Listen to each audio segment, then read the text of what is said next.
போகர் 7000 முதற்காண்டம். விண்வெளி பயணத்தின் விசை. குளிகை மார்க்கம். தானான தாமிரபரணி 7 காதம். தாக்கான காவேரி 70 காதம். வேனான கங்காவும் 700 காதம். வேகமுடன் சென்றுமல்லோ குளிகை கொண்டேன். காணான கடல் 7ம் சுற்றி வந்து காணாத காட்சியெல்லாம் கண்ணீட்கண்டு.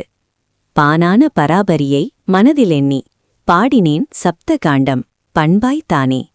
இந்த வீடியோவில் பாடலிலோ அல்லது பொருளிலோ தவறுகள் இருக்கலாம், மன்னியுங்கள். எங்கள் நோக்கம் அரிய தகவல்களை எளிய முறையில் பொதுநலனுக்காக பதிவிடுகின்றோம். இந்த பாடலின் சுருக்கமான விளக்கம்: போகர் தாம் ரசவாத குளிகைகள் மூலம் தாமிரபரணி முதல் கங்கை வரை வான்வழியே பயணித்த அனுபவத்தை கூறுகிறார். 7 கடல்களை கடந்து தான் கண்ட அரிய ரகசியங்களை இந்த நூலில் தொகுத்துள்ளதாக குறிப்பிடுகிறார். அண்டவெளி பயண ரகசியங்களை அறிய நமது சேனலை சப்ஸ்கிரைப் செய்து லைக் பண்ணுங்கள். இந்த பாடலின் நோக்கம் குளிகை வித்தை மூலம் புவி ஈர்ப்பு மற்றும் காலத்தை கடந்து பிரபஞ்சத்தோடு ஒன்றிணைய வழிகாட்டுவதாகும். நன்றி. ஓம் நம சிவாய. வாழ்க வளமுடன்.